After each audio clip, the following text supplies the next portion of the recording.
আল্লাহ তার রাসূলকে চিনিয়ে দিয়েছে। আর দ্বিতীয় নম্বরে আমার রাসূলকে আল্লাহ তোমার আমার জন্য কত বড় নিয়ামত করেছে শোনো। তৃতীয় নম্বরে এই দুনিয়া জমিনে আল্লাহ ইজ্জত দিয়ে দিয়েছে। এই উম্মতেরা কোনদিন স্বীকার করতে পারবে না, কোনদিন ভুলে যেতে পারবে না, আল্লাহ নবীকে কোনদিন ছাড়াও যাবে না। কেননা আল্লাহ পাক আমার হাবিবকে কতটা প্রেম করে ফেলেছে, আমার হাবিবকে কতটা ভালোবেসে ফেলেছে। এই যুবকেরা আমার রাসূলুল্লাহকে আল্লাহ পাক কেমন প্রেম করেছে। মুসা আলাইহিস সালাম, হযরত ঈসা আলাইহিস সালাম, হযরত ঈসা আলাইহিস সালাম, হযরত ইদ্রিস আলাইহিস সালাম, হযরত ইব্রাহিম আলাইহিস সালাম সবই আল্লাহর পয়গম্বর ছিল, কিন্তু আল্লাহর সঙ্গে ডাইরেক্ট কথা বলেনি। কিন্তু আপনার নবী আমার নবীকে আল্লাহ কত বড় সম্মানের পাত্র বানিয়েছে। পবিত্র কোরআন হলো, এই কোরআনের মধ্যে আল্লাহ নিজে জানিয়েছে সুবহানাল্লাযী আসরা বিআবদিহি লাইলাম মিনাল মাসজিদিল হারাম ইলাল মাসজিদিল আকসাল্লাযী বারাকনা হাওলা।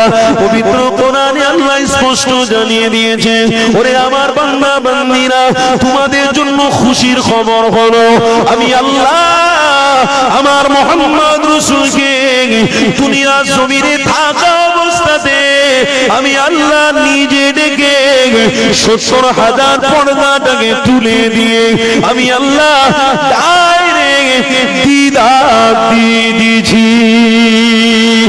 যুবকেরা, তরুণীরা, আজ আমরা গর্বিত, আজ আমরা আনন্দিত, আমার রাসূলকে আমরা নবী হিসেবে পেয়েছি।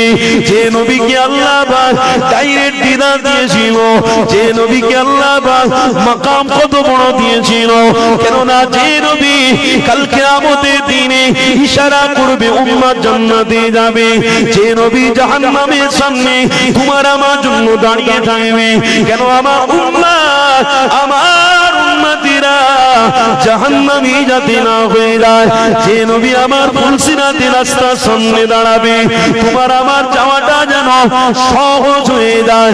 এ যুবকেরা, তরুণীরা, ওই নবীকে পেয়ে তুমি আমি আজকের আনন্দ খুশি বাদ দিয়ে আজ আমরা দুনিয়ার কাজ কারবারে ব্যস্ত, আজ আমরা দুনিয়াদারির মধ্যে ব্যস্ত, আজ আমরা দুনিয়া ইনকাম করতে ব্যস্ত।